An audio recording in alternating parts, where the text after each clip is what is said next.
Student learner YouTube চ্যানেলে তোমাদের সকলকে স্বাগত জানাই। আজ আমাদের আলোচ্য বিষয় চতুর্থ শ্রেণীর ইংরেজি বিষয়ের সেকেন্ড সামারেটিভ এক্সাম অর্থাৎ দ্বিতীয় পর্যায়ক্রমিক মূল্যায়নের একটা উত্তর সহ নমুনা প্রশ্নপত্র নিয়ে। ফুল মার্কস তোমাদের থাকবে 20, সময় থাকবে 40 মিনিট। প্রশ্নপত্রটা তোমাদের সেট নাম্বার 3। সরাসরি স্ক্রিনে তোমরা উত্তর সহ নমুনা প্রশ্নপত্রটা দেখতে পাচ্ছ। 1. Read the passage carefully and answer the question. অর্থাৎ এখানে তোমাদেরকে একটা প্যাসেজ দিয়ে দেওয়া হয়েছে, এই প্যাসেজটাকে ভালো করে পড়ে নিতে হবে এবং নিচে যে প্রশ্নগুলো থাকবে সেই প্রশ্নগুলোর উত্তর এই প্যাসেজ থেকে খুঁজে নিয়ে লিখতে হবে। The tiger paused, he gave the brothers a cold look. The brothers were afraid, but they kept their cool. They stood like statues, the tiger ambled away. Relieved at last, they filled their sacks with dry wood. Then they sailed back down the river. তো এটার বঙ্গানুবাদটা দেখে নাও। বাঘ থামল, তিনি ভাইদের ঠান্ডা চেহারা দিলেন। দুই ভাইয়েরা ভীত ছিল, কিন্তু তারা তাদের শান্ত রাখে। তারা মূর্তির মতো দাঁড়িয়েছিল। বাঘ চলে গেল শেষ পর্যন্ত। তারা শুকনো কাঠ দিয়ে তাদের বস্তা ভর্তি করেছিল। তারপর তারা নদীতে ফিরে গেল। A answer the following question 2 + 1 + 1 = 4। A why did the tiger amble away. অর্থাৎ বাঘটি কেন দূরে সরে গেল। Answer the brothers did not challenge the tiger, they kept their cool and stood like statues, so the tiger ambled away. অর্থাৎ সেই ভাইগুলো বাঘটিকে challenge করেনি, তারা তাদের শান্ত বজায় রেখেছিল, মূর্তির মতো দাঁড়িয়েছিল, তাই বাঘটি সেখান থেকে দূরে সরে গেল। B write the similar meaning of paused. অর্থাৎ বিরাম দেওয়া এর অনুরূপ অর্থ লেখো। Answer stop for a while. C make a meaningful sentence with the words sucks. Answer sucks. I went to the garden with empty sacks to collect some fruits. অর্থাৎ আমি খালি বস্তা নিয়ে বাগানে গিয়েছিলাম কিছু ফল সংগ্রহ করার জন্য। 2.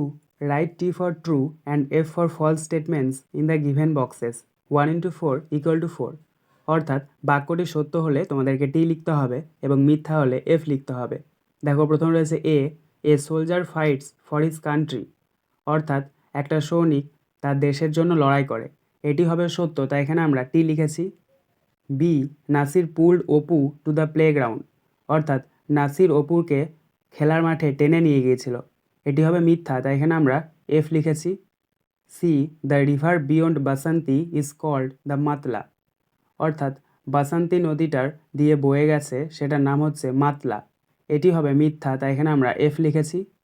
D the fairy waved the magic wand more than once. অর্থাৎ পরীটা সেই জাদুর ছুরিটা একবারের বেশি নাড়িয়েছিল, এটি হবে সত্য, তাই এখানে আমরা টি লিখেছি। 3. Tick the most appropriate answer from the given alternatives. 1/2 × 4 = 2। অর্থাৎ সঠিক উত্তরের মাথায় তোমাদেরকে টিক চিহ্ন দিতে হবে। দেখো প্রথম রয়েছে the capital of West Bengal is Kolkata, Patna or Guwahati. এখানে সঠিক উত্তর হবে কলকাতা, তাই আমরা কলকাতা শব্দটির ওপরে টিক চিহ্ন দেবো। অর্থাৎ পশ্চিমবঙ্গের রাজধানীর নাম হলো কলকাতা।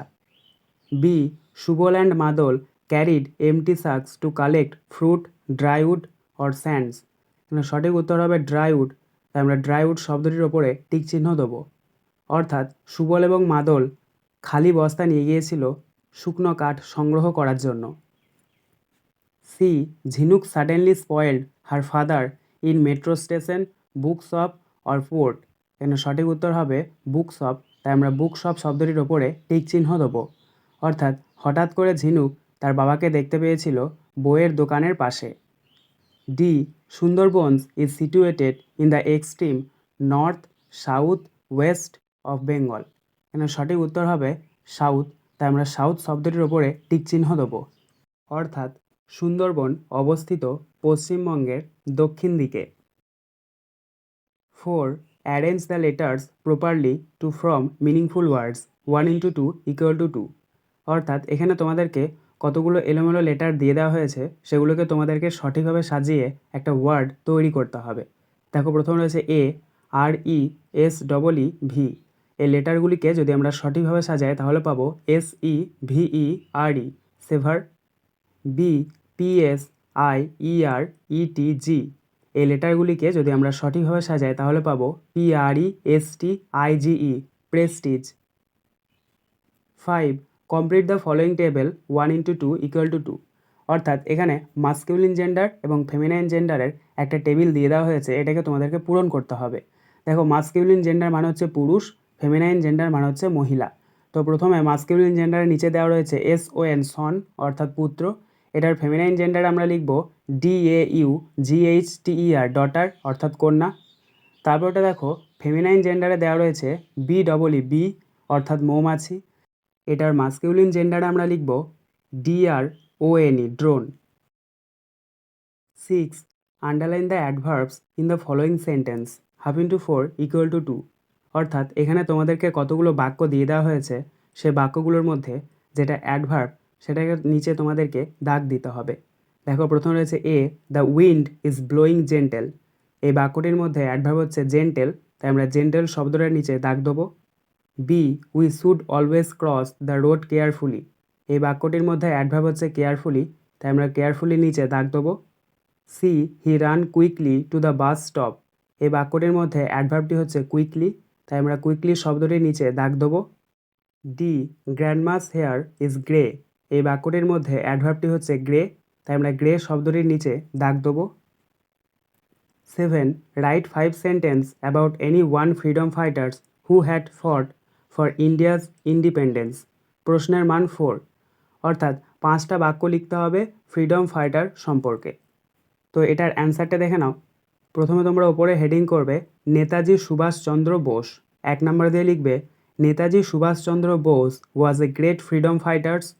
2 নম্বর দিয়ে লিখবে he was born in 1897 at Cuttack in Odisha.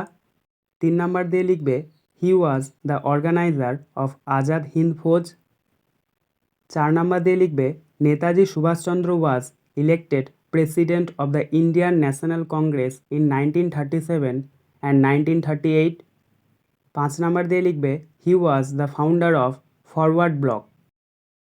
আজকের আলোচনা পর্বটি এখানেই শেষ হলো। আশা করি ভিডিওটি তোমাদের ভালো লেগেছে। যদি ভালো লাগে একটা করে লাইক করে দিও। সবশেষে তোমাদের কাছে একটাই অনুরোধ, যারা এখনও পর্যন্ত আমাদের চ্যানেলটিকে সাবস্ক্রাইব করে উঠতে পারোনি তারা চ্যানেলটিকে সাবস্ক্রাইব করে পাশে থাকা নোটিফিকেশন বেলকে অল প্রেস করে নিও এই ধরনের নতুন নতুন ভিডিও পাওয়ার জন্য। ধন্যবাদ।